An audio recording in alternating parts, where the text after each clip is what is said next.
Allô, allô, bienvenue à Comedy Nerd. Ça, c'est ma deuxième saison de Comedy Nerd en français et j'ai décidé de faire ce show maintenant dans un studio à Montréal. Alors, je suis tellement heureuse d'avoir ce show aussi euh, sur YouTube, d'avoir ce podcast sur YouTube. Ça, c'est une conversation que j'ai eue avec Thomas Levac. C'était vraiment intéressant de parler avec Thomas.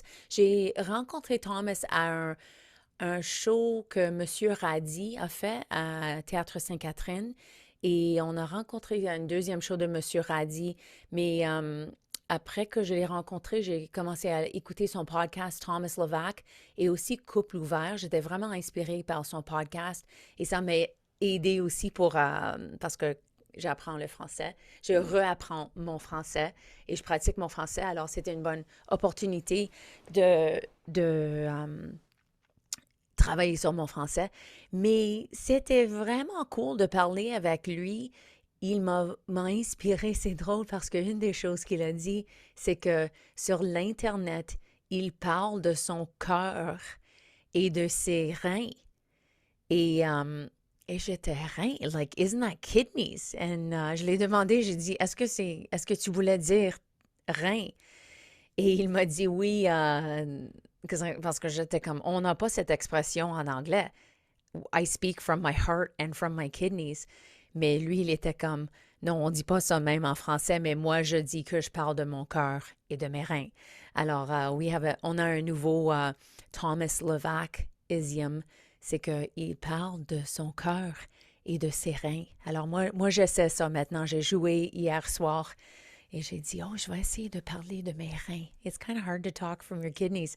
Um, Anyhow, ça, c'était un... On a parlé beaucoup de um, son processus comme stand-up, parce que ça fait 3 ans qu'il fait le stand-up maintenant. Alors, c'était cool de parler comment il travaille pour lui-même, parce il est un auteur et il travaillait pour des autres artistes pour longtemps. Alors, c'était cool de parler de son travail avec Mariana, avec Catherine Levac et avec Adib, parce que c'était vraiment différent du façon qu'il travaillait pour soi-même. Mais j'espère que vous allez bien aimer cette conversation que j'ai eue avec Thomas. C'était fascinant de parler de son podcast aussi et comment il travaille son podcast, même la façon que ça a évolué parce que ça fait seulement 3 ans qu'il fait son podcast. Alors, merci beaucoup pour écouter. Et aussi, maintenant, vous pouvez voir Comedy Nerd. So, merci. S'il vous plaît, abandonnez sur YouTube. J'ai seulement 134 subscribers. Alors, s'il vous plaît, help me get to 200. Merci et bon podcast. Can't stop, won't stop. Can't stop, won't stop. Can't stop, won't stop. Can't stop.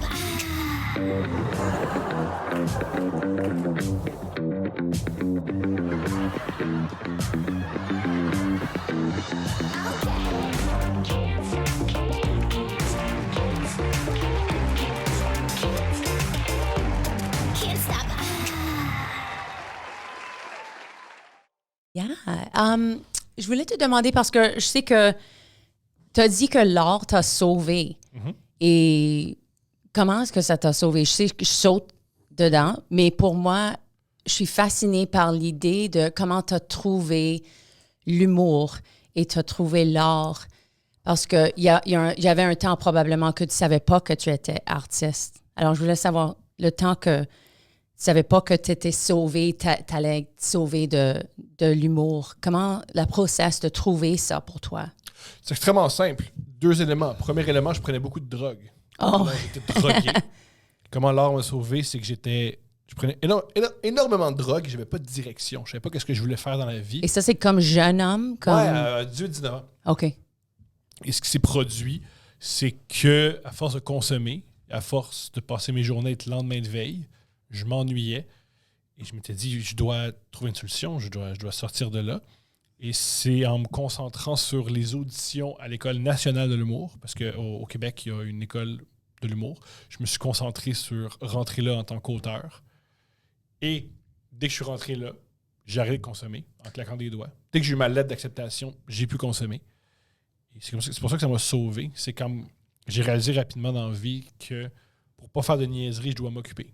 Il y a le premier entraîneur de Mike Tyson, un vieil homme, qui est mort avant que Mike Tyson soit champion. Il avait dit à la fin de ses jours, Mike Tyson, il faut l'occuper, sinon il se met dans le trouble. Si Mike Tyson n'est pas occupé, il va faire un crime, il va se battre avec quelqu'un, la police va s'en mêler. Fait qu'il faut toujours l'occuper. Et moi, je sens que je suis pareil, mis à part les accusations d'agression sexuelle. Et je ne mords pas les oreilles des gens. Moi, il faut que je m'occupe. Alors, dès que j'ai un objectif, rentrer à l'École nationale de l'humour, ça m'a... Mais comment tu as trouvé cet objectif? Qu'est-ce que tu faisais avant 18 ans? Tu disais que tu faisais beaucoup de drogue, mais est-ce que tu faisais rire? J'ai toujours voulu être humoriste. Depuis que j'ai l'âge de 12-13 ans, les gens me disent ça, toi plus tard, tu vas être humoriste.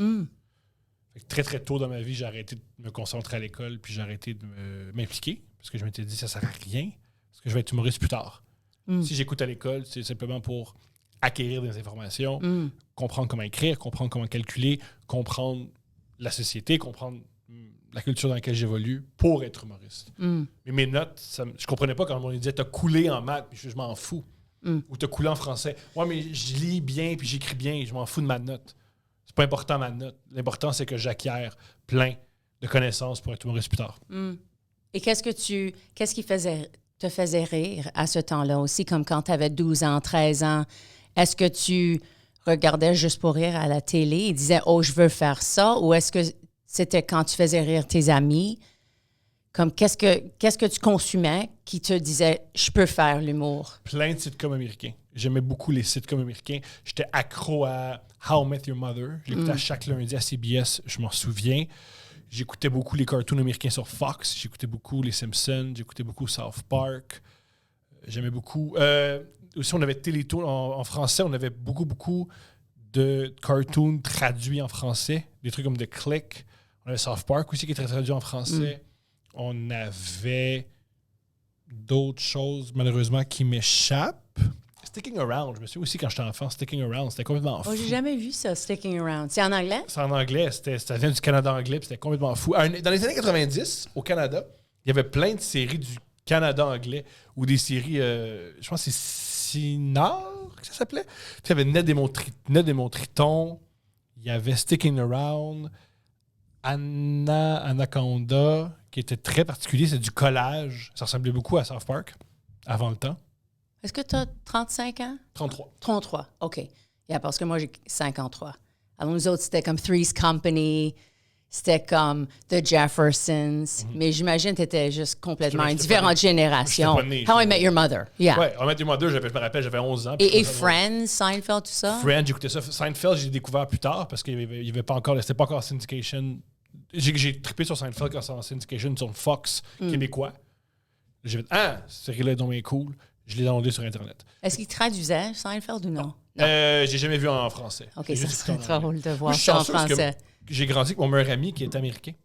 Mon meilleur ami, Matthew Hartman. J'ai appris l'anglais parce qu'à chaque fois qu'on allait avec sa famille écouter des films, c'était en anglais. Je comprenais pas. Fait que j'ai appris l'anglais pour quand on écoutait des films chez le Hartman, je comprenais. Fait que c'est grâce à... C'est l'art qui... On venait à se faire sauver. Ça m'a sauvé de l'ennui apprendre l'anglais. Plutôt, l'art m'a appris l'anglais. Parce que moi, j'ai pas appris l'anglais. Tu sais, souvent, les francophones québécois, on se fait dire qu'il faut que tu apprennes l'anglais pour travailler plus tard. Puis l'anglais, c'est bon pour travailler. Moi, c'est juste, il faut que je parle anglais, sinon je m'ennuie quand je suis chez mon ami. Et est-ce qu'il y avait un temps que, comme tu étais à l'école d'humour, est-ce que c'était facile pour toi? C'est extrêmement difficile. J'ai haï ça. Oh. J'ai Pourquoi? haï la première parce que j'étais pas bon. Moi, je croyais que j'allais arriver à l'école de l'humour et que tout le monde allait admirer mon talent et que l'école de l'humour, ça allait être 1 an de « Wow, Thomas est spécial. Donnons-lui plein d'argent et plein d'attention. » Tout le milieu de l'humour devrait s'arrêter, se tourner vers lui. Et j'ai réalisé que c'était pas ça. Qu'il y avait plein de gens talentueux. Que l'humour, c'était pas un don. Que aimer l'humour, c'est un don. Le sens de l'humour, peut-être que c'est un don, mais faire rire des inconnus soir après soir, projet en projet, c'est un métier, c'est une vocation. C'est un truc que tu travailles à chaque jour. Ça m'a fait beaucoup de peine. Mais ça, quand est-ce que tu as réalisé ça? La 3e journée. Oh, 3e journée! La 3e journée. La 3e journée. Ah non! Je suis pas l'élu. Moi, je croyais que j'avais comme Néo dans la matrice. Que j'allais avoir un déclic, puis là, j'allais pouvoir me plier en deux, arrêter les balles, passer à travers les murs, détruire un hélicoptère à moi tout seul. Mais ben non, malheureusement, je suis pas Néo. Je suis juste un gars. Et je t'ai entendu dire aussi, je vais vous parler de mes problèmes avec un angle qui m'avantage. Ouais. Prendre tes problèmes et faire l'humour de ça, c'est pas facile. C'est pas quelque chose qui arrive tout de suite. Pour moi, c'est l'affaire la plus facile au monde. Oh, really? Parce que c'est là où je suis confortable. Mes idoles font ça. Mes idoles, c'est Woody Allen. Mes idoles, c'est Yvon Deschamps. Jerry Seinfeld, un peu. Jerry Seinfeld fait de l'humour d'observation. Louis C.K. J'ai toujours apprécié les artistes. Il y a un écrivain qui s'appelle Michel Houellebecq qui fait ça aussi. Je suis d'avis que ce qui est agréable dans l'art, c'est prendre ses problèmes. Quand j'étais jeune, je lisais beaucoup Bukowski. Bukowski, il a écrit sur son alcoolisme puis son problème de jeu. C'était pas mal ça pour ses nouvelles. Fait qu'il prenait ce qui était le plus dégoûtant puis il s'amusait avec ça. Fait que c'est tout ce que je sais faire. Et je sais que des fois, des personnes vont dire que ton humour est cru. Ouais. Mais est-ce que tu as réalisé, OK, c'est cru, mais c'est honnête et tout le monde veut entendre ça? Comme, est-ce qu'il y avait une transition? Parce que j'imagine, il y avait des fois que tu allais trop loin. Oui, il y a un problème quand tu veux faire de l'humour. Quand tu veux faire de l'humour cru et quand tu veux faire de l'humour honnête et quand tu veux faire de l'humour sur des sujets difficiles, les premières années, tu as cette volonté-là, mais tu n'as pas le talent pour le faire. Fait que c'est pas bon, puis désagréable et agressif. Mes premières années, je maîtrisais pas l'humour. Mais quelqu'un qui maîtrise pas l'humour, mais qui fait des blagues d'observation, c'est pas grave. Il fait des blagues d'observation sur le secondaire. Puis c'est un peu cliché, mais c'est pas grave. Faire des blagues d'observation sur le viol, quand tu as 21 ans, puis que tu sais pas faire de l'humour, c'est bizarre. C'était tes premiers sujets. Ouais, mes sujets, c'était très agressif. C'est très... je vais vous parler du viol, je vais vous parler des gens des pauvres, je vais vous parler d'anorexie, mais j'avais pas les connaissances pour aborder ces sujets-là. Puis j'avais pas les capacités humoristiques. Fait que c'était très bizarre. C'était un gars de 21 ans qui maîtrise pas son art ni son sujet. Fait que c'est pénible pour tout le monde. C'est vrai, quelqu'un qui dit hey, moi j'ai jamais joué de musique de ma vie, laissez-moi vous jouer de la trompette. C'est terrible, ça fait... Ou du violon. Pour jouer du violon devant du monde, il faut que tu aies un certain talent parce que sinon, c'est désagréable. Moi, c'est la même chose. C'est un gars qui ne savait pas jouer du violon. Puis écoutez-moi! Et est-ce que tu sens maintenant, quand tu fais du stand-up, que tu as trouvé ta voix comme tu es vraiment confortable et tu peux aborder des sujets plus risqués maintenant? Comme, combien d'années est-ce que ça t'a pris de vraiment sentir ça? J'ai commencé à être un peu plus confortable quand j'ai commencé à animer une soirée d'humour. Et en animant une soirée d'humour, ce qui est génial, c'est à chaque semaine, tu dois avoir du nouveau matériel, ou du moins tu te forces à avoir du nouveau matériel. Et aussi, fait que je crois que c'est quand j'ai commencé à animer... Pas quand j'ai commencé, mais vers la fin de mon animation à l'hémisphère gauche, parce que j'avais beaucoup de matériel. Et aussi, j'étais chanceux, parce que quand tu animes une soirée d'humour, tu peux jouer ces soirées des autres. Ça marche comme ça au Québec. Si tu veux jouer, pars-toi une soirée d'humour, les autres vont vouloir t'inviter à leur soirée pour aller à ta soirée. Ça, c'est un petit truc. Quand j'ai commencé à jouer beaucoup. Et aussi, j'étais... Ouais, fait quoi? Je dirais peut-être... Ça fait peut-être 1 an. Je sais pas que je suis bon, mais j'ai confiance que je vais être capable de faire un 10 minutes qui n'est pas terrible. Parce que quand tu as gradué, tu as commencé à travailler comme auteur. Ouais. Mais tu ne travaillais pas comme humoriste. Non. Alors, ça fait combien d'années que tu fais l'humour avec un microphone et c'est toi qui joues? Quand je suis sorti de l'école de l'humour, mes amis humoristes m'ont encouragé à faire du stand-up. Fait que ma première carrière de stand-up a commencé vers 2011-2012. Ça a duré quelques années. Je jouais environ 1 fois par mois.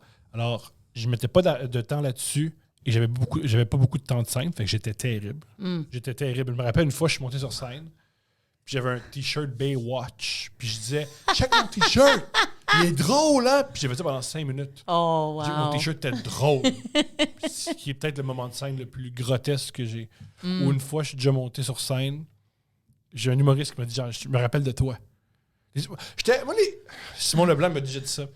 Simon Leblanc est un humoriste immense au Québec. Là. Tous les humoristes respectent Simon Leblanc. Il est populaire. Il est grandiose. Là. Puis il m'avait dit, moi, j'adore te voir sur scène parce que tu fais tout ce qu'il faut pas faire. C'est fascinant. Et au début, j'étais vraiment un comique, mais un peu comme, hey, check Thomas, qu'est-ce qu'il va essayer? Je m'en souviens une fois, je suis monté sur scène, puis je n'arrêtais pas de dire, j'ai de l'eau potable, puis je suis séropositif. Ce qui est séropositif, c'est pas avoir le sida. Puis je répétais ça pendant des minutes et des minutes, puis après, j'ai jeté le micro par terre, puis j'ai fait, my God! Je suis sorti. Puis ça, c'est terrible. HIV positive. Ouais. T'as l'eau potable et so I have clean water and... négatif. C'est quoi? Négatif. Non, je suis séro-négatif. Comme ça, j'ai pas le sida. Fait que je disais, j'ai de l'eau potable, puis je suis séro, puis j'ai pas le sida. Tout va bien. C'était juste ça, mon matériel. Et est-ce que ça, c'était quelque chose que tu avais écrit et tu as dit, oh, je vais l'essayer? Ah, moi, je l'ai écrit, puis j'ai dit, ils sont chanceux d'entendre ça. Ils vont assister à une révolution dans l'humour. Et non, c'était pas une révolution. Je l'ai fait une seule fois, et c'était une fois de trop. Mais c'est une bonne chose que tu as fait juste une fois, parce qu'il y a des humoristes qui vont essayer encore.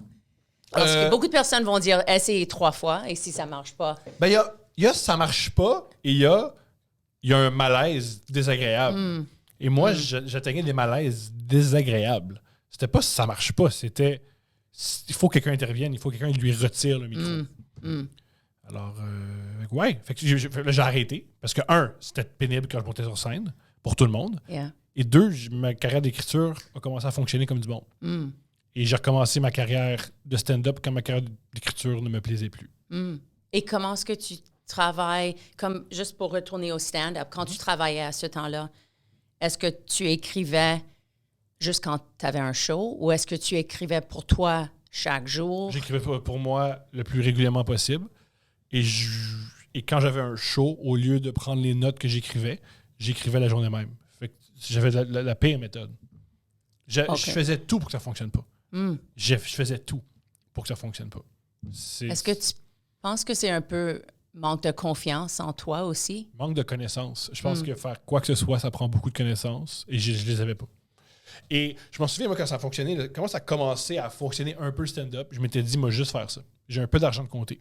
Je gagne un peu ma vie. Et mon objectif, c'était juste d'avoir un bon 10 minutes. Commence par avoir un bon 10 minutes. Commence par avoir une bonne blague d'introduction. Commence par sais-tu quoi? Tu fais des 10 minutes et un bon 2 minutes au début. Concentre-toi sur avoir un bon 2 minutes au début, puis un closer. Dans le centre, on va voir. Concentre-toi pas là-dessus. Puis quand j'ai commencé à être concentré sur des petites choses, mettons, cette semaine, assure-toi qu'on comprend tous les mots qui sortent de ta bouche. Concentre-toi pas sur le matériel, concentre-toi pas sur la qualité du matériel, sur l'originalité du matériel. Concentre-toi chaque mot qui sort de ta bouche. Cette semaine, dans tes 2 spectacles, tous les spectateurs comprennent tous les mots. Quand j'ai commencé à fonctionner vraiment plus petit, j'ai pu grandir. Plutôt qu'avant, j'étais tellement... Je vais monter sur scène, puis là, ces 10 minutes-là, il faut que je le voie comme si j'étais dans un gala télévisé, même s'il y a 7 personnes, puis c'est révolutionnaire. Fait que c'était tout croche. J'avais bien trop de pression. Mon matériel n'était pas révolutionnaire, il était juste bizarre. Et voilà. Sam Kinison parle de ça aussi, de mettre ta meilleure 2 minutes en avant et deuxième meilleure à la fin. C'est un truc un peu. Là. Mais c'est intéressant que tu travaillais tu étais auteur pour des artistes, pour des humoristes. Et tu pourrais créer de matériel très fort pour eux, mais pas pour toi. Voici mon hypothèse. C'est plus facile d'écrire pour les autres parce que tu les vois. Tu vois leurs limites, tu vois ce qu'ils dégagent, tu vois leur physique, tu vois leurs failles. Un truc, c'est... Généralement, là, quand tu vois un 10 minutes puis quelqu'un sort de scène, tu peux lui donner un tag exceptionnel. C'est quasiment... Je ne sais pas que c'est facile, mais ça se fait. À donner un tag à quelqu'un que l'autre n'a pas vu parce qu'il ne se voit pas. Littéralement, il est à la première personne. Fait que pour moi, j'avais, je crois, un certain talent pour capter qu'est-ce que l'autre voulait exprimer au public puis qu'est-ce que le public voyait de l'autre personne. Parce que c'est important. Des fois, il y a ce qu'on veut que les gens voient puis ce qu'on est vraiment. Des fois, Moi, je veux que les gens me voient comme un intellectuel, mais tu dégages pas ça, malheureusement. Tu dégages quelqu'un d'un peu plus fou, un peu plus faut que tu travailles avec ce que tu as. Fait que ça, j'étais capable de le faire. D'aider quelqu'un dans l'écriture de son matériel que je pouvais observer. Mais j'étais incapable pour moi parce que j'avais aucune connaissance. Je comprenais pas ce que je dégageais. J'étais pas prêt à me regarder en vidéo. J'étais pas prêt à me réécouter. Alors, des fois, c'était très difficile pour moi de bâtir du matériel parce que j'étais tellement anxieux, j'avais tellement le trac que je montais sur scène, je sortais, puis tu me disais « Qu'est-ce que tu as dit sur scène? » Je fais « J'en ai aucune idée. Mais est-ce que, même à l'école d'humour, tu pourrais voir ça? Tu pourrais voir les autres, peut-être, la matériel qui pourrait marcher pour eux. Ouais. Mais pour toi... Aucune idée. Non. Mais je me demande si peut-être la raison que tu peux faire l'humour maintenant pour toi-même, parce que une qualité que tu as, comme quand Mike Ward a dit, je l'ai entendu sur Sous-Écoute, il a dit « Tu es un humain parfait ». Et je pense que la raison qu'il a dit ça, c'est... Tu pleurais quand il a dit ça. Oui. Et si tu te connais et tu connais que oui, je pleure quand je suis sous, quand quelqu'un m'aime, je vais pleurer. Ouais. Et être dans ta peau et savoir qui tu es, je trouve que tu connais qui tu es. Quand même sur Couple ouvert, tu dis mon amour, la façon que tu parles avec Steph et que tu parles avec ton public, ça semble que tu connais qui tu parles avec et tu es très confortable dans toi-même. Mais peut-être que ce n'était pas quelque chose que tu avais 3 ans avant ce jour. Je l'ai développé pour plusieurs raisons, mais une des raisons pourquoi je l'ai développé, c'est que, je ne sais pas si tu es d'accord avec moi, mais le stand-up, quand ça va pas bien, c'est humiliant.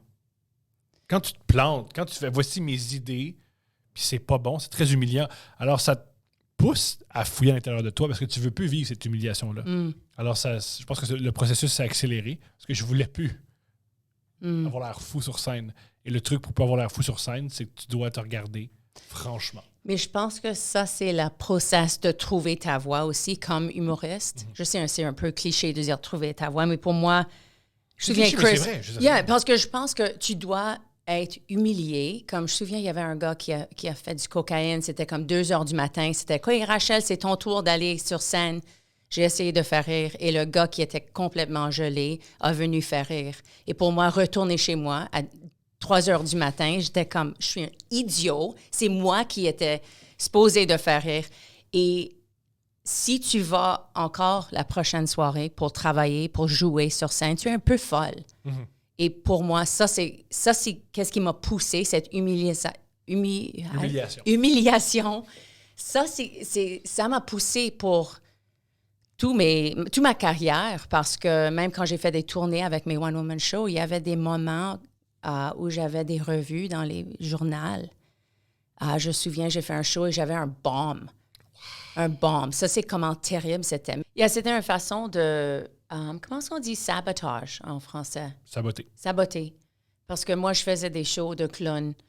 Je faisais un show de clown et j'avais des revues 4 sur 5 dans les journaux à Montréal. Ça a très bien passé.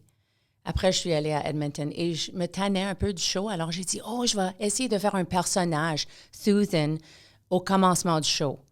Et c'était pas connecté au show du tout. Et je l'ai fait. Il y avait et moi, je lançais des choses au public.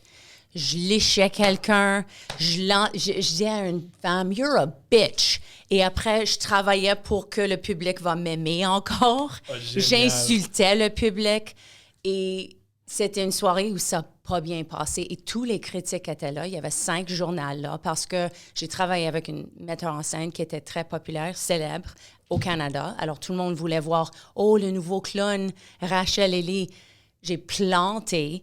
Et après, la journée après, j'ai retourné au théâtre. Ils ont mis tous les articles de journal dehors du théâtre. Alors, s'il y avait quelqu'un qui voulait voir le show, il sortait et disait « Non, je ne vais pas voir le show ». Et je me souviens que j'ai fait le show pour une personne. Et c'était une soirée où j'étais prêt à me divorcer. J'étais comme « Je t'haïs. Comment tu as fait ça? Tu faisais si bien. Tu étais à Saskatoon, Montréal. Tu avais des standing ovations, mais maintenant, tu as fait ça. » Et moi, 2 semaines après, j'ai réalisé que j'étais enceinte avec ma 2e enfant. J'étais en tournée avec mon mari. J'étais comme je disais toujours que t'es un loser. Mais la bonne chose, le show après ça, j'ai créé un personnage de loser. Et c'était créé de ce temps-là parce que j'étais dans mes humiliations pour presque deux mois après ça, parce que je continuais à faire ce show. Mais à ce temps-là, le show était vraiment... Ça tombait. Et moi, j'ai tombé avec le show. Mais alors, juste pour dire que l'humiliation... Je pense que quand on est des artistes, c'est comme Michael Jordan, comme tu as dit, à planter. C'est si nécessaire. Et c'est seulement en plantant qu'on peut voir comment on peut travailler dans une meilleure façon et pas planter encore. Comme maintenant, quand je vais sur scène, je sais que je ne vais pas planter, mais si c'est pas un bon show, je ne vais pas retourner chez moi et m'haïr. Je vais accepter que ça, c'est partie du travail. Ça arrive. Si dis-moi si tu es d'accord, ça a déjà été exprimé par plusieurs personnes. Quand tu échoues, tu te remets en question. Tu fais « Ah non, j'ai échoué ». C'est parce que tu ne veux pas rééchouer. Quand tu réussis, tu dis « Ah, j'ai réussi ». Yeah. Puis tu te remets pas. C'est très particulier parce que quand on échoue, OK, regardons les choses en face. Quand on réussit, on est juste je suis extraordinaire, j'ai un bon instinct. Oh, yeah. Je peux pas me planter. Plutôt que quand tu te plantes, tu fais « Je peux me planter ». Qu'est-ce que je peux faire pour pas me planter? Qu'est-ce que je peux faire pour un succès avec ça? Et c'est dangereux. C'est dangereux quand tu as du succès parce que même pour Nouvel An, j'ai fait une semaine à Absolute Comedy et c'est très bon parce que tu as 6 soirs de show. Et moi, j'animais chaque soir. Et la deuxième soirée, on avait des applaudissements pour tout. Comme moi, je disais, OK, on va pas applaudir pour ça. Et tout le monde applaudissait. C'était juste comme, je pourrais rien faire de mal. Et quand j'ai retourné chez moi cette soir-là, j'étais comme, j'avais d'énergie, j'étais comme, je peux faire tout. Et je savais, quand j'ai retourné la soirée après, que c'était très possible de planter cette soir-là. C'était pas fantastique comme avant, mais j'ai pas planté. Et je pense que si c'était à 5 ans avant ça, c'était très possible que j'aurais planté parce que j'étais comme, oh, je suis un héros d'humour, je suis un friggin' rockstar. C'est drôle que tu dises ça parce que souvent, j'observe au Québec, là, quand il y a des vedettes qui se disent, moi, je peux faire du stand-up, ou des vedettes d'Internet ou de la télévision, ils sont habitués sur un plateau, les gens rient. Dès qu'ils sont à la télé, les gens rient, les gens les adorent. Sur Internet, public quoi, il y a des dizaines de milliers de likes. Ils vont dans un club, ils sont pas applaudis comme sur Internet ou à la télé, et ça les brise complètement. Ils se disent, moi, je pourrais faire du stand-up, c'est facile. Puis ils font 2-3 spectacles, puis ils font, mais voyons, c'est pas comme à la télé, il n'y a pas... Ouais. Mais ça semble qu'il y a beaucoup de vedettes, même des humoristes célèbres, qui commencent à aller dans des salles ou des clubs un peu plus c'est une période, rockstar. C'est une période, mais je crois que c'est révolu. Je crois qu'il y a beaucoup de... Les meilleurs le font. Les meilleurs font l'exercice. Là, de quand je commence à faire un spectacle, je vais dans les petites salles. Mais je crois qu'il y a moins en moins d'humoristes qui vont dans les bars. Mais il y a même des humoristes qui font ils voient un bar comme étant le bordel. Mais le bordel, c'est pas un bar comme les autres. Yeah. C'est quand même haut de gamme. C'est pas toujours la réalité. Non. Et avant la pandémie, c'était vraiment comme ça. Comme tu pourrais faire 5 minutes et détruire. C'est Simon Leblanc que j'admire qui dit moi, il veut aller le moins souvent possible au bordel. Parce qu'ils sont tellement généreux. Tu sors de là et tu crois que tu es un génie puis c'est pas une bonne chose. Mon club à Ottawa était comme ça, Absolute Comedy, que si tu fais une semaine là, tu dois aller quelque part à Toronto, friggin' a pub, et planter, and feel like you're a piece of shit again. Ouais. C'est nécessaire. Yeah. C'est nécessaire. Yeah. C'est nécessaire. Ça semble que tu as trouvé ton public. Comme je t'ai entendu dire que ton public est allumé, étrange et introvert. Ouais. Et la façon que tu peux même dire ça me fait penser que tu as trouvé ton public. Ça semble avec ton podcast, tes 3 podcasts. Il y a des personnes qui veulent t'écouter. Est-ce que tu peux parler un petit peu du temps que tu n'avais pas trouvé ton public, avant de trouver ton public, peut-être juste avant? Est-ce qu'il y avait un moment où tu as dit « Wow, j'ai trouvé mon public ». Est-ce que tu peux réfléchir juste avant ça? Ce qui s'est produit, c'est que longtemps, j'écrivais pour la télévision québécoise. Et je trouvais ça... J'étais pas un bon auteur. Vraiment pas. Je m'en suis rendu compte en le faisant. Et je trouvais ça difficile d'écrire pour la télévision québécoise parce que mes idées, souvent, ne passaient pas. Mes idées ne plaisaient pas. Il y avait des textes que je trouvais très, très bons. Et lorsque je les lisais à des producteurs, ou quand je les lisais à des gens qui prenaient des décisions, trouvais ça très mauvais. Mais en même temps, sur Internet, j'écrivais des statuts, ça marchait. Je faisais des podcasts, ça marchait. Je voyais dans les commentaires YouTube, « Ah, je suis content que Thomas soit là, c'est drôle. » Quand je suis sur Internet et libre, je suis apprécié. Et quand j'essaie d'écrire à la télévision, quand j'essaie de leur plaire, ça ne fonctionne pas. Alors, c'est là que je me suis dit, je vais tout mettre mes œufs dans le même panier et je vais tout me concentrer sur Internet. Je vais me concentrer, je crois que mon public est disponible sur Internet. Parce que à la télévision, je me force là, pour être consensuel. On me dit que ça se dit pas. Sur Internet, je dis les choses que j'ai dans mon cœur, que j'ai dans mes reins, et on me dit « Wow, on en veut plus ». Je me suis dit « Mais go ». Et tu parles de parler de ton cœur. Ouais. Maintenant, quand tu fais tes podcasts et même quand tu fais du stand-up, comment est-ce que tu travailles?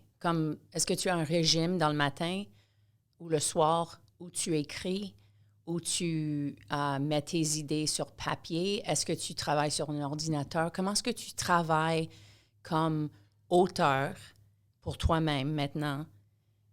Et je voulais même parler un petit peu de... Je vais parler de ça après, mais I can edit that out. Oui. Comment est-ce que tu travailles pour toi-même? Comme quand tu fais un podcast, Couple ouvert, ou si tu fais Tom Levac, est-ce qu'il y a beaucoup de préparation pour ça? 2 trucs. Commençons pour le podcast, puis ensuite parlons de stand-up. Pour le podcast, le travail que je fais pour le podcast, quand je reçois un artiste, je regarde son œuvre. Je suis d'avis que quand tu reçois quelqu'un, la meilleure manière d'avoir une discussion intéressante, c'est avoir écouté, regardé, pris le temps de prendre conscience de son œuvre, de son art. Parce que chaque artiste, je crois, que tu sois Elton John ou une madame qui fait de la peinture tranquille, si tu fais « Wow, j'aime ce que tu fais », on va être aussi ému. Alors, je crois que quand je suis devant un artiste puis assez que j'aime ce qu'elle fait ou que je sais ce qu'elle fait, puis je me suis intéressé à son processus, elle s'ouvre tout de suite. La personne s'ouvre, et dès qu'une personne s'ouvre, ça se passe bien. À part certains épisodes, j'écris aucune question. Mon travail, je le fais sur moi-même. Je suis d'avis que mon podcast, ce que j'apporte, moi, ce qui est différent de mon podcast, c'est pas les questions, c'est mon écoute. Je suis extrêmement ouvert. Et vu que je suis extrêmement ouvert, les gens s'ouvrent à moi. Je suis extrêmement chanceux. Moi, Martin Matt, j'avais plein de questions que j'avais écrites. Il s'est assis devant moi et dans les premiers 5 minutes, il m'a expliqué qu'il a déjà fait un burn-out. J'avais pas de questions là-dessus. Je pensais pas en parler. Je pensais que c'était quelque chose de sensible chez lui. Et je voulais pas l'aborder. Il est allé lui-même. Mais comment est-ce que tu as réalisé ça? Est-ce que c'était ta première podcast, tu étais comme ça? J'ai réalisé ça en tant qu'auteur. En tant qu'auteur, quand j'étais auteur humoristique, j'ai réalisé très rapidement que les artistes s'ouvrent à moi. Et comment je travaillais avec les auteurs, comment je travaillais en tant qu'auteur avec les humoristes, c'est on discute. Et ce qu'ils pensent qui n'est pas drôle, moi j'ai telle réflexion, j'ai telle anecdote qui s'est produite, ils pensent que c'est pas drôle. Ah non, ça c'est extrêmement drôle, c'est ça, on va faire du matériel avec ça. Quand j'étais auteur, j'étais reconnu pour aider les humoristes à rendre sur scène le matériel qu'ils aimaient beaucoup, mais qui étaient convaincus que le public n'allait jamais aimer. Et c'est ce que je fais avec mon podcast. Fait que je suis d'avis que pas la force, mais la couleur de mon podcast, c'est pas mes questions, c'est mon ouverture. Et aussi le truc, très, très tôt, j'ai compris ça. Dans les premiers 10 minutes, il faut que je me mouille. Il faut que je dise quelque chose sur moi, d'embarrassant, de touchant, d'épeurant, de choquant. Et si je fais ça, la personne se sent à l'aise. Pour 2 raisons. Premièrement, elle fait « Ah, je suis avec quelqu'un d'ouvert. » Et deuxièmement, elle se dit « Ah, peu importe ce que je dis, ça peut pas être pire que ce qu'il vient de dire. » Fait que je suis confortable. Je dis souvent ça à mes invités. N'aie pas peur. Dis tout ce que tu veux. Je veux dire de quoi de pire. Puis c'est ça les gens vont se rappeler de ça plutôt que ton anecdote. Oublie, ça va bien aller. Et avec Couple ouvert, est-ce que c'est le même process? C'est très différent parce qu'on est 2.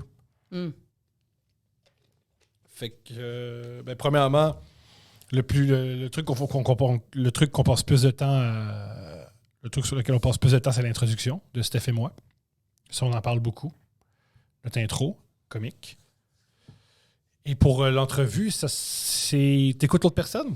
T'écoutes l'autre personne. Et souvent, le truc pour couple ouvert, c'est la veille, bien manger, avoir une bonne nuit de sommeil, être ouvert, avoir de l'énergie. C'est ça mon truc pour couple ouvert. Mon travail, c'est pas un vrai travail à l'ordinateur ou avec des cahiers, c'est un travail d'être humain. C'est un travail d'être attentif, d'être connecté. Puis aussi, je suis quelqu'un qui... J'essaie de lire le plus souvent possible, j'essaie de m'informer. Comme ça, peu importe ce que la personne me dit, je peux rebondir, je peux réagir. Je pense que c'est comme ça que je travaille un peu sur mon podcast. C'est que je travaille sur moi. J'adorais tes monologues que tu faisais. Oui! Oui, c'était tough, ça, oui. Yeah! Est-ce que tu préparais beaucoup pour ça? C'était quelque chose que tu écrivais tu faisais chaque semaine? Oui. Yeah! Est-ce que tu fais ça encore? Non, parce que je ne fais plus vraiment le podcast. Mais ouais, c'était le but de faire le podcast, c'était les monologues. Yeah! Et je me demandais où tu as trouvé cette idée de faire une monologue dehors ou un resto ou dans un parc ou chez toi. Plusieurs choses. Premièrement, la plupart des podcasts sont comme... quand j'étais enfant, j'étais un fan de Jay Leno et David Letterman, mais plus Jay Leno. Et les Jay Leno commençaient comme ça. Ils commençaient par le monologue. Puis moi, c'est tout ce qui m'intéressait de Jay Leno.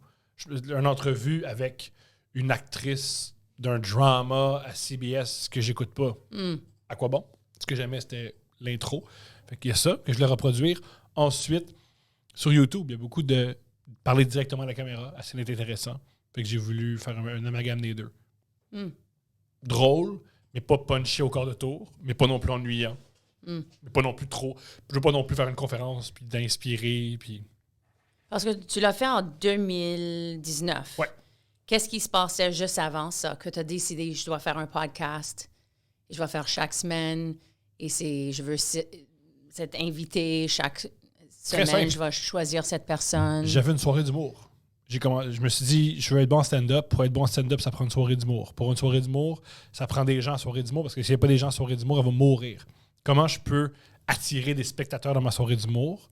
Ah, mais si j'ai un podcast, je peux m'adresser à des milliers de gens chaque semaine. Et si dans ces milliers de gens-là, il y a 30 personnes qui se présentent, ma soirée d'humour va survivre. Fait qu'au départ, mon podcast, c'est simplement pour faire une soirée d'humour. Mon podcast, comment c'était payant, entre guillemets, parce que je payais un studio, je payais un visuel. C'était, je vais faire de l'argent à long terme en stand-up. Je vais le faire à ma soirée d'humour et en faisant la soirée des autres. C'est comme ça que je vais arriver à un petit profit. Il s'est produit plein de choses, entre autres la pandémie, mais surtout, contre toute attente, le podcast a fonctionné. Et vu que le podcast a fonctionné, j'ai commencé à faire de l'argent avec. Puis en commençant à faire de l'argent avec, je me suis dit, ben là, j'ai un revenu, mettons plus d'argent là-dessus, puis les revenus augmentent. Et parce que maintenant, tu as fait 160 Thomas Levac. Mon Thomas Levac, j'en ai 100. Ouais. 109. Moi, Non, j'en ai 109. 102. 102, puis couple ouvert, j'en ai une et 62. soixantaine. Alors, et maintenant, tu as un autre. Deux princes. Deux princes, j'en ai 13. Si tu peux regarder à 2019 et maintenant, et ton podcast, et ton style, et la façon que tu fais ton podcast, qu'est-ce que tu as changé dans toi? Qu'est-ce que tu comprends que tu ne comprenais pas quand tu as commencé, ou même dans ta 10e podcast ou ta 20e? Qu'est-ce que tu connais maintenant que tu ne connaissais pas avant? Sur podcasting et même ton façon. Comme tu as dit que tu dois faire certain que tu as dormi le soir avant. Quand est-ce que tu as réalisé ça? Ou qu'est-ce que tu as réalisé des autres choses, plus détails de ça? Très simple. Le truc que j'ai réalisé, le concept d'un podcast, c'est pas si important que ça. Le plus important d'un podcast, c'est l'attitude, l'ambiance et l'énergie. Sois obsédé par l'ambiance, l'attitude et l'énergie de ton podcast plutôt que le concept. Le concept, tu peux le changer, mais l'attitude, les gens le captent en 5 minutes. Est-ce que c'est quelqu'un, est-ce qu'il est needy? Est-ce qu'il y a de l'écoute? Est-ce qu'il veut faire rire à tout prix? Est-ce qu'il veut des confidences? Est-ce que c'est un genre de podcast que tu es conscient des spectateurs? Est-ce que tu as un podcast que tu n'es pas conscient des spectateurs? C'est super giga important de répondre à ces questions-là. Et aussi, ce que j'ai appris des podcasts, c'est que c'est Sidney Côté-Nadon, le gars qui fait ma musique, et aussi le gars avec qui j'enregistrais au début, dans son studio. Il m'a dit quelque chose de génial. Il m'a dit ce qui est cool d'un podcast, c'est que ça évolue. Fait que c'est vraiment cool de trouver un podcast au 69e épisode, puis écouter le premier, puis voir l'évolution. mettons, en télé, parce que moi, je viens du monde un petit peu de la télé. Mon objectif au début, c'était de faire la télé. Premier épisode, tu dois avoir répondu à toutes les questions. Un podcast, tu peux changer en cours de route. Tu peux passer d'un podcast d'entrevue à un podcast où c'est toujours la même personne, puis tu t'amuses. C'est génial. Fait que, ce que j'ai appris du podcast, sois obsédé par l'ambiance de ton podcast plutôt que le concept. Le concept, je pense pas que personne s'attend à un concept révolutionnaire de podcast. Ce qu'ils aiment de podcast, c'est « Ah, il est cool. Ah, il est drôle. Ah, ils sont le fun. Est-ce que tu avais des moments ou des podcasts où tu te sentais awkward, où tu étais comme « Je sais pas si ça va enregistrer dans la façon que je veux, j'ai dit quelque chose vraiment stupide. » Mon premier 1 an et demi a été terrible. J'ai vécu énormément d'anxiété. Je croyais être cancel souvent. Je croyais être ennuyant. Je croyais toujours faire la mauvaise affaire. Je croyais que ce soit trop long. J'avais peur que ce soit trop court. Je me remettais toujours en question. C'était... Là, je suis encore... Je me remets encore en question, mais je suis beaucoup plus calme qu'au début. Mais les premières années et demie, c'était très difficile. Parce que j'ai vu, pour la 9e, c'était la dernière fois que tu étais dans une studio où il y avait des microphones dans des places un peu awkward et les caméras. Quand est-ce que tu as décidé, ou comment tu as décidé d'aller dans un autre studio? Je pense que tu es encore dans cette studio. Parce que c'était une vraie transition. Tu as décidé, je veux mettre plus d'argent dans ça? Ou je me suis dit, ça fonctionne. Puis il faut que ça fonctionne encore à un plus haut niveau. Et aussi, je m'étais dit, je veux inviter des femmes à mon podcast et les femmes ne viendront pas s'ils sont mal filmés. Oh, OK, c'est vrai. Une des femmes artistes intéressantes, ils vont pas mettre des images d'elles sur Internet où ils ont l'air ridicules. Ils vont se faire niaiser. C'est important, l'image que les femmes dégagent. C'est là-dessus qu'ils se font engager. Il y a des gens qui sont très... Je veux dire, toutes les artistes femmes que je connais sont critiquées sur leur apparence. Peu importe. T'es une belle blonde, ils vont critiquer que t'es une belle blonde. T'es une petite brune, ils vont critiquer que t'es une petite brune. T'es trop mince, t'es trop grosse. C'est la femme parfaite, là, qui est pas trop belle, pas laide non plus. Elle n'existe pas parce que t'es trop laide ou si t'es belle, t'es trop belle pour qui tu te prends, t'es faite. Alors, c'est pas juste moi. C'est ça. Alors, je m'étais dit, je vais mettre les chances de mon côté si j'ai un studio où les femmes paraissent bien. Oh, c'est assez simple. Et même le travail de... Parce que quand tu fais un podcast, tu parles, c'est créatif, tu engages avec le public, mais avoir des images sur l'Instagram, même poster, dire j'ai un podcast, regarde ce que je fais, ça semble que tu es un peu une machine de l'Internet, social media. Est-ce que tu as une routine? Comment est-ce que tu travailles pour faire certain que les gens vont voir ton podcast? Et ça semble qu'il y a une vraie évolution dans 2 ans de façon que tu vends ton podcast. Il y a 2 étapes. La première étape, vu que j'avais pas... Au début de ma carrière d'auteur, j'avais 22-23 ans, j'avais pas beaucoup de contrats. Et j'ai essayé de calquer le modèle américain. Aux États-Unis, si tu es auteur humoristique puis tu veux être engagé, écris sur Twitter, écris sur Facebook, écris sur Instagram, monte ton matériel et tu peux te faire engager. C'est arrivé à des milliers de gens. Je pense à, mettons, Shay Serrano, qui commence à écrire sur Internet, qui est engagé par un site qui fait des livres, qui est devenu... Aujourd'hui, il fait des best-sellers puis il a vendu des scénarios à Hollywood. Rob Delaney, je pense qu'il s'appelle un acteur qui a écrit un livre, mais ça a commencé sur Twitter avec des jokes. J'ai ces 2 exemples-là. Delicious Tacos, qui avait un blog, qui est devenu un écrivain qui maintenant peut juste vivre en vendant des livres sur Internet. D'autres exemples qui m'échappent.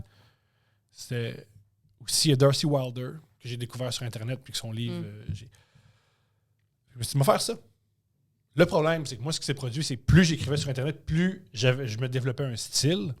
Et il y en a avec 2 trucs. Premièrement, c'est que vu que j'avais un style... Je me faisais pas engager parce que tu as dit, il y a un style puis ça concorde pas avec le nôtre. Et aussi, des fois, ça faisait peur en disant comme, waouh, ce qui est écrit, c'est fucked up.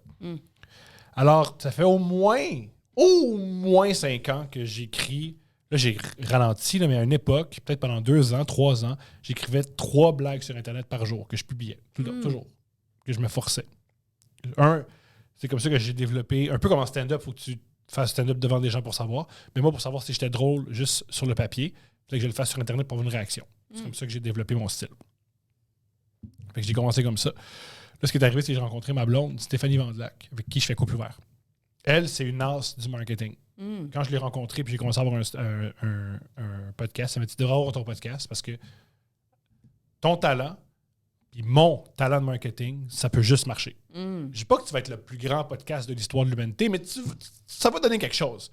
Mais c'est Steph qui m'a instauré comment faire du marketing, comment c'est important de publier, comment c'est important de répéter.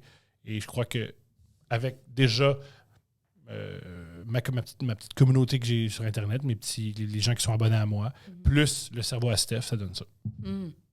Genre, je dois énormément au cerveau à Steph. C'est Steph qui m'a coaché. Puis ce qui est cool avec Steph, c'est qu'elle me donne les éléments, puis ensuite, je peux faire ce que je veux avec elle. Pas avec elle, mais avec les éléments qu'elle me donne. Alors, c'est ce que je trouve. C'est tout le marketing de mes podcasts, tout Steph, y compris Deux Princes.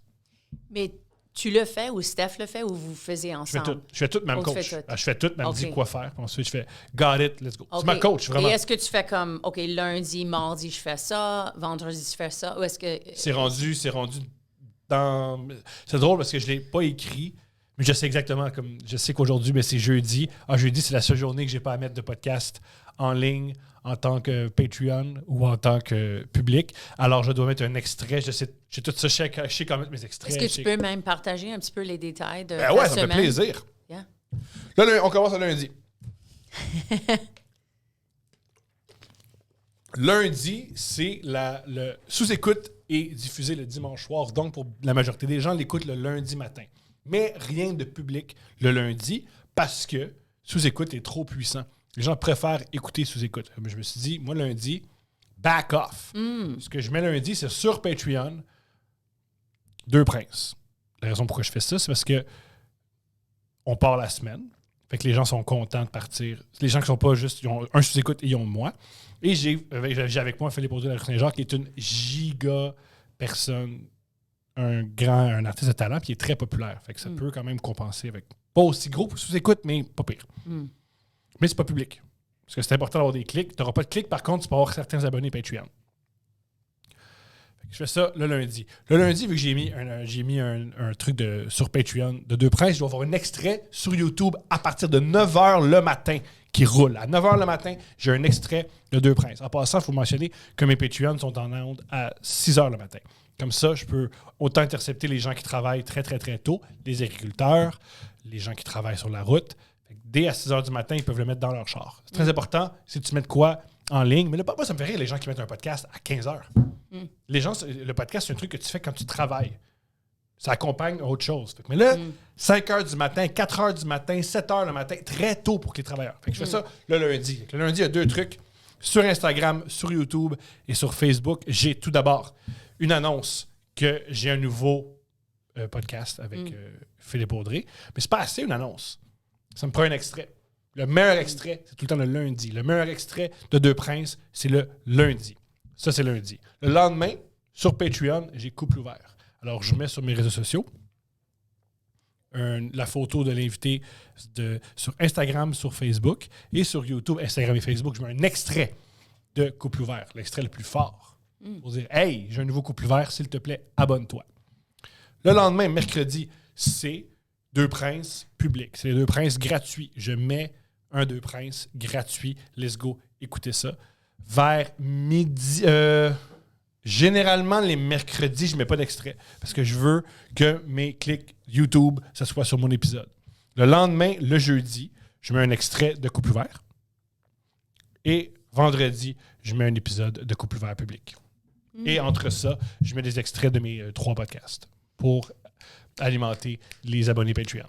Et quand est-ce que tu travailles sur les extraits? Dès que je le reçois. Le plus vite possible, parce que dès que je reçois un épisode, c'est là qui est frais dans ma mémoire. Okay. Je réécoute au complet et je coupe mes extraits. Et tu vas sur iMovie ou? J'ai un Premiere. C'est comme ça que j'utilise. Cool. Ouais. Oh, c'est fascinant d'entendre ça. Et tu n'as pas ça écrit dans un journal, non, Je sais un tout. calendrier, c'est juste, tu sais, Je le tu sais. fais ça. Je le sais. Je le sais. J'ai pas le choix. OK, je veux le lancer dans quelque chose complètement différent. Plaisir. Parce que quand tu as fini l'école d'humour, tu commençais à travailler avec Abed. Adib, Adib, oui, Adib. bien sûr, oui. Adib. Adib Al-Khaliden. C'est très bien dit. Yeah, OK. Ouais. Et je sais qu'il travaillait dans les clubs, dans les bars. Comment est-ce que tu travaillais ensemble? Comme physiquement, est-ce que tu regardais tu écoutais et tu prenais des notes? On était 16 heures par jour ensemble. Oh, wow. C'est comme ça que je travaillais avec Adib, en étant toujours à ses côtés. OK. Et comment tu passais ces 16 heures ensemble? Qu'est-ce que tu faisais? Ça commençait par déjeuner avec lui. On déjeunait ensemble, on passait juste du temps à jaser. On allait écrire dans un café à partir de 10 heures, le plus tard possible. Je veux dire, le plus tard qui arrivait, c'était le 10 heures. De 10 heures jusqu'à 18 heures, on était dans un café ensemble à écrire. Et à partir de 18 heures, c'était faire la tournée des soirées d'humour. Parce qu'Adib avait deux trucs. Adib, il avait accès à toutes les soirées d'humour parce qu'il était très doué. Et les gens voulaient le booker, les gens voulaient l'entendre. Fait qu'il avait accès à plein de soirées d'humour. Et aussi, Adib a beaucoup d'énergie. Adib, c'est quelqu'un de très... Il est très déterminé. Alors, pendant 1 an, 2 ans, j'étais avec Adib pratiquement chaque jour. Wow. Dans un café à chaque jour et à chaque soir dans un bar. Et après, des soirées d'humour, on allait se saouler à la Roquette. Puis on recommençait. C'est fascinant parce que se demandait qu'on moi, avait pas de blonde. j'ai créé 5 one-woman shows. J'avais toujours des metteurs en scène. Mais ça fait 2 ans maintenant que je travaille avec des auteurs. Mais c'est nouveau pour moi. Je trouve, je pense qu'aux États-Unis, comme si tu fais un roast à la télé, tu vas travailler avec des auteurs. Il y a des personnes qui travaillent avec ghostwriters. Mais c'est pas quelque chose qui est vraiment public, que les gens sachent. J'ai vu ça au Québec, comme François Bellefeuille travaille. Est-ce que c'est Louis T qui travaille Olivier avec? Tivierge. Oh, OK. J'ai vu qu'il y avait... C'est public. Ouais. Tu travailles avec ton auteur. Ouais. Et pour toi, est-ce que c'était très facile de travailler? Adib, tu travaillais à 16 heures par jour. Ouais. Comment est-ce que tu l'aidais à être plus drôle ou travailler avec son humour? Est-ce que tu disais, OK, voici une blague, ou c'était en parlant que tu trouvais des blagues? On parlait tout le temps. Puis je crois que ça l'aidait beaucoup à l'époque, avoir quelqu'un pour tout le temps faire rouler la balle. Et souvent, que je me souviens, peut-être qu'il ne serait pas d'accord avec ça, il faudrait lui parler, mais notre dynamique, comment on développait du matériel pour lui, tout venait d'Adib, hein.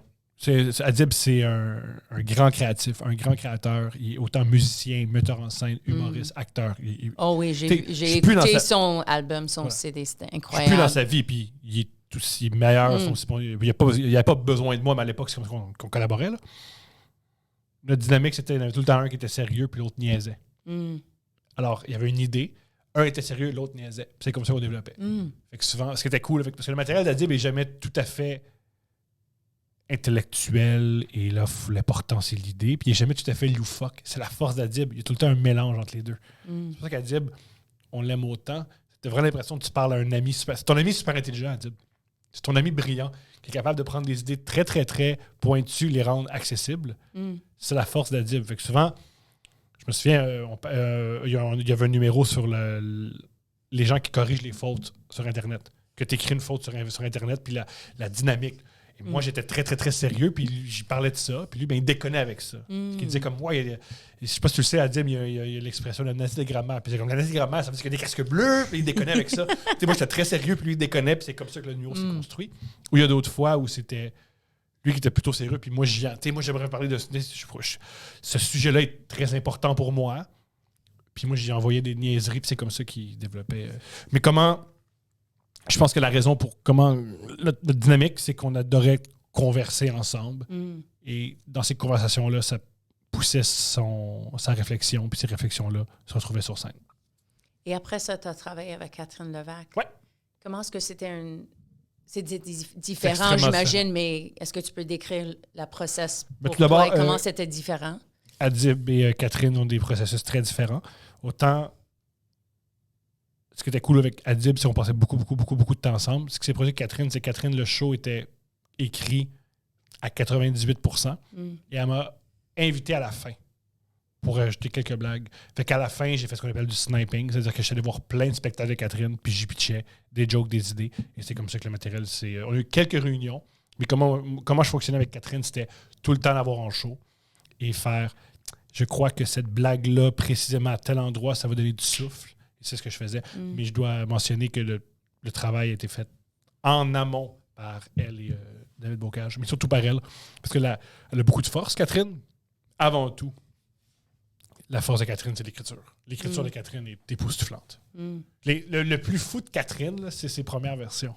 Catherine est toujours gênée de présenter. Elle dit OK, là, j'ai commencé à écrire un texte là, sur le coin d'une table. Là. Qu'est-ce que vous en pensez? Puis c'est parfait quasiment. Ça peut être un petit peu amélioré, mais les premières versions de Catherine sont vraiment impressionnantes. Et tu as parlé de ton façon ou ce que tu peux faire. Yes, OK. Comme auteur, ta spécialité, c'est de voir l'humoriste et savoir leur humour dans une façon que tu ne voyais pas pour toi-même des fois, mais maintenant, ça change. Pourquoi tu penses que tu as cette façon de voir? Est-ce que tu avais toujours confiance en ça? Comme tu travailles avec Adib, tu avais confiance. Est-ce que ça te faisait peur du tout de travailler avec un autre artiste, avec un autre humoriste? Je sais que tu as travaillé avec Maria Manza aussi. Comment est-ce que j'imagine que c'est une pratique d'avoir confiance en toi-même, d'être un auteur, de pitcher des idées, de donner des idées à une humoriste qui est déjà connue, célèbre. À ta process pour ça, comment est-ce que tu trouves confiance en toi-même pour ça? Et aussi, est-ce qu'il y avait des moments où tu te dis « Oh, je ne devrais pas donner cette idée, peut-être je vais donner la deuxième ou la troisième » ou des fois que ça n'a pas marché même? J'ai toujours fait exprès et j'ai toujours été attiré par des gens qui ne me ressemblent pas. Il n'y a aucune idée que j'offre à Catherine que je peux faire. C'est ce qui est génial d'écrire pour Catherine. Je ne suis pas une petite franco-ontarienne rousse de 5 pieds 6. Et je ne suis pas non plus un grand gars de Ville-Saint-Laurent de 6 pieds 2. C'est le truc pour pas... Le truc pour pas sentir que tu donnes des idées géniales à quelqu'un, c'est travailler avec quelqu'un qui pourrait pas faire les idées que... C'est ça qui est génial de travailler avec Adib. Il n'y a aucune idée que je propose à Adib que je pourrais faire. Pareil pour Catherine, pareil pour Mariana. C'est ça que j'aime. C'est ça que j'aimais du métier d'auteur. Je travaillais avec des gens qui ne me ressemblent pas. J'aurais jamais pu, disons, travailler avec... j'ai jamais travaillé avec un gars blanc, francophone, québécois, de entre 5 pieds 6 puis 6 pieds 3. C'est toujours des personnes très différentes de toi. Yeah. C'est ça que j'ai toujours aimé travailler avec des femmes. C'est que tu peux leur offrir des idées que tu pourrais jamais dire. Tu sais, mettons, j'ai travaillé sur le gala de Juste pour rire de Catherine, où elle a parlé de son coming out.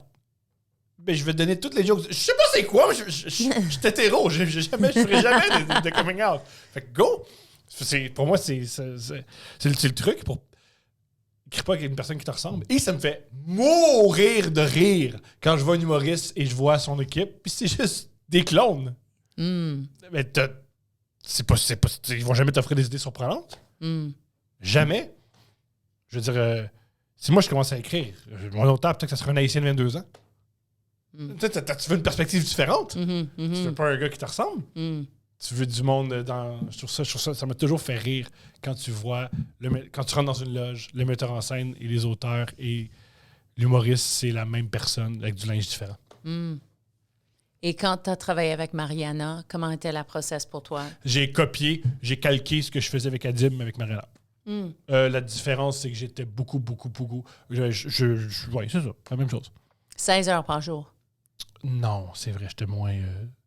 Pas 16, mais je m'assurais de passer le plus de temps possible au téléphone et avec Mariana. C'est ce que c'était mon objectif. Mon objectif avec Mariana, c'est que quand souvent, elle offrait des textes, puis je disais, elle m'offrait le texte, puis elle disait, ouais, ok, t'as écrit ça, mais de quoi tu veux parler? Ben, je sais pas, je parle de telle affaire, tabarnak! Je fais, c'est ça. Ce que tu viens de dire, dis-le sur scène. Dis-le sur scène. Ce que tu as écrit, c'est pas nécessaire. Ce qui est important, c'est le spasme. Oui, tu as écrit ça, c'est super important, mais c'est le sous-texte qui est important. Et est-ce que tu C'était vrai? Je suis d'avis que Mariana a un très bon instinct humoristique. Et plus elle écoute son instinct, mieux c'est. Moins elle réfléchit, mieux c'est. Moins c'est l'instinct humoristique de cet artiste est particulier, est unique. Et parce que tu étais Je ne sais auteur même pas pour... pourquoi c'est là un texte. Elle devrait juste des fois, quand elle fait du rodage, elle devrait juste se louer des petits théâtres puis jaser. Puis ensuite se réécouter puis faire ce que je refais ça. Et est-ce que même les personnes que tu n'as pas travaillé avec, quand tu vas à un open mic et tu vois des humoristes, est-ce que des fois tu penses comme auteur? Jamais. Non. Je fais plus ça. OK. C'est parce que je l'ai fait beaucoup. Je sais que j'ai tellement fait, je veux plus. Non. Et probablement, c'est beaucoup d'énergie.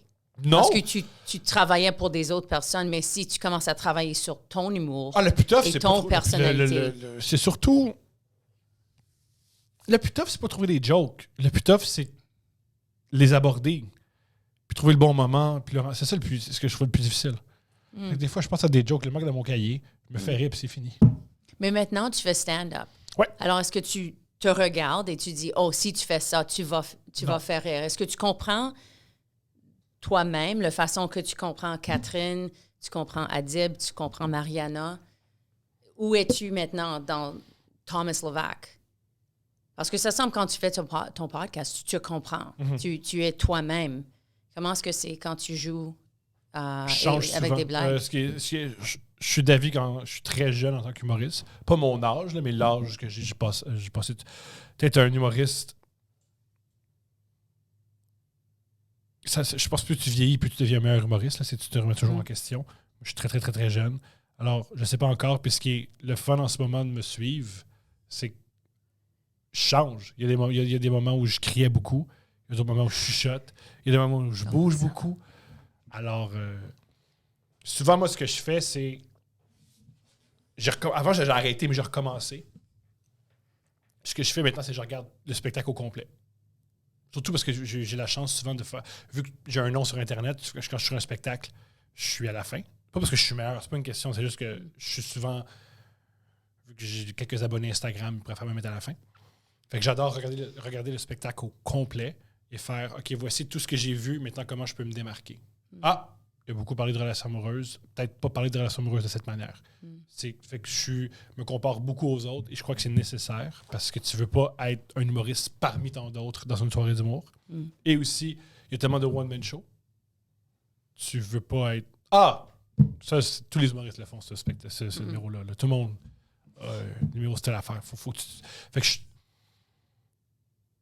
je me comprends à travers les autres. Et combien de fois est-ce que tu as fait stand-up? Comme ça fait combien d'années maintenant que tu abordes et essaies de faire... Décembre 2017. On est en 2022. Ça fait bientôt 3 ans. Ça fait au moins 3 ans. Que je Et fais... durant une pandémie aussi, c'est pas si facile d'avoir La des spots. pandémie, ça a arrêté au mois de mars. Au mois de mai, je faisais la scène. Fait que c'était 3 mois de pause. Mais c'est pas si longtemps. C'est comme 3 ans que tu fais ça. Yeah. Parce que je me souviens, j'étais surpris que tu étais un open mic. Ah oui, il y a aussi un Parce truc... que moi, tu as déjà un nom. Alors, est-ce que tu trouves que c'est difficile des fois d'avoir... Non, c'est juste... Moi, je joue. Yeah. Moi, je joue.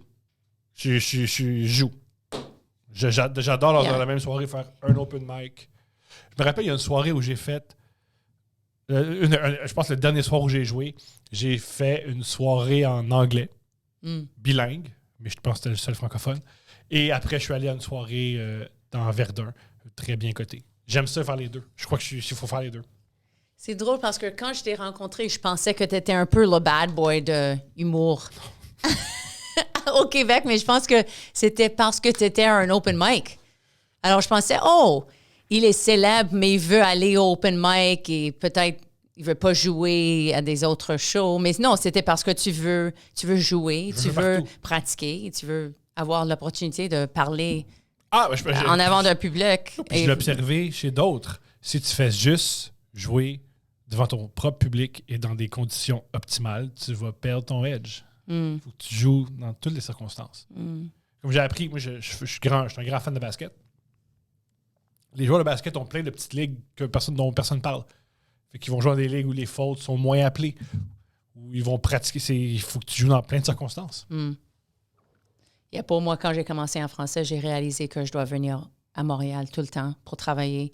Parce que s'il y a quelqu'un qui est de 20 ans qui va aller en avant de moi, et ils vont détruire. Et c'est une jeune humoriste ça fait 2 ans qu'il le fait, mais il travaille chaque soir. Je dois être fort comme ça pour jouer. Comme quand j'étais à Toronto, je faisais comme 35 shows par semaine.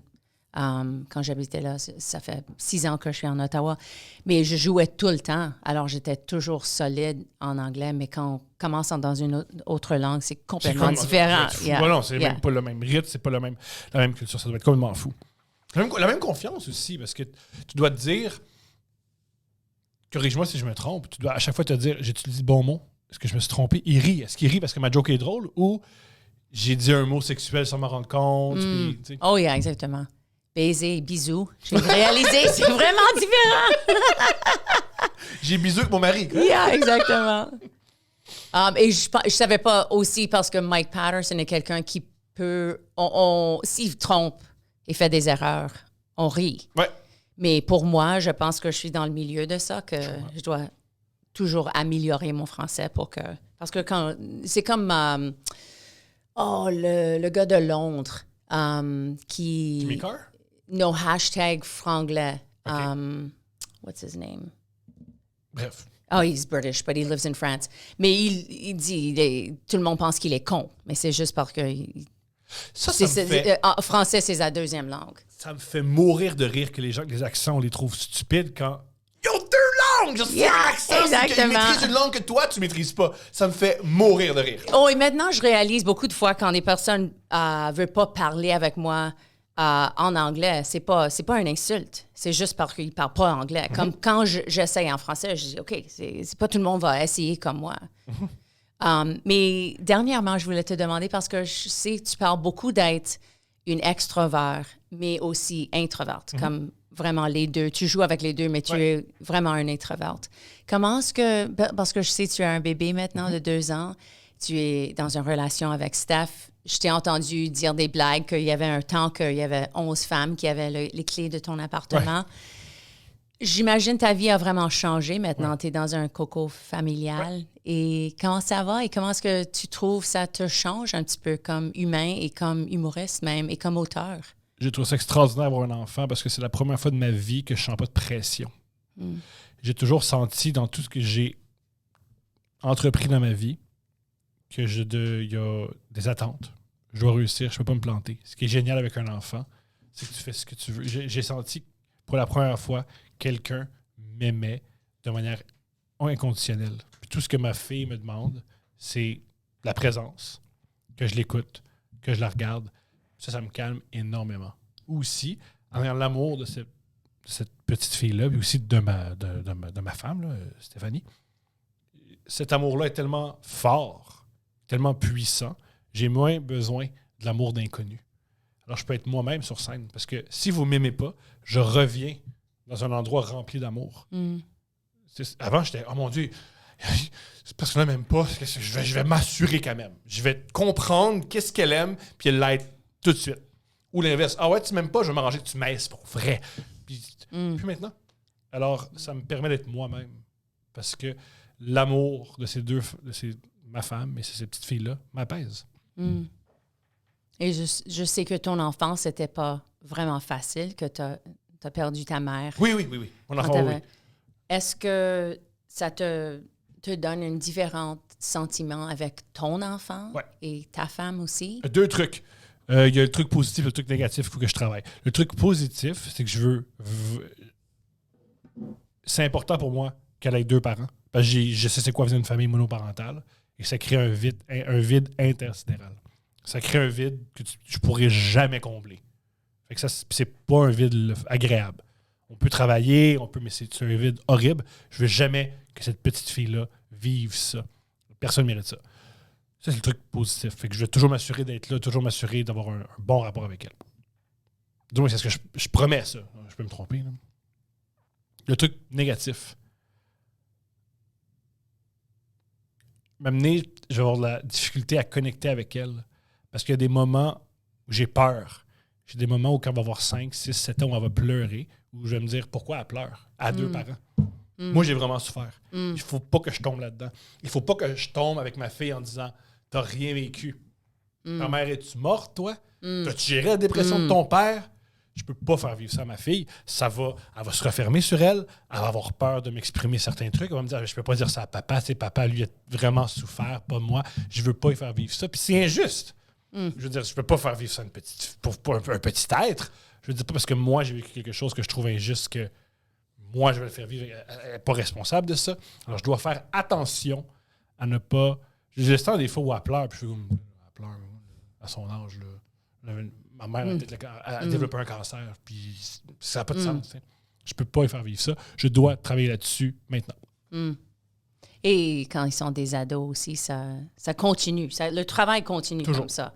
Un de mes fils, il était à l'hôpital à 3 heures du matin parce qu'il a tombé sous ou quelqu'un l'a frappé. On ne sait pas.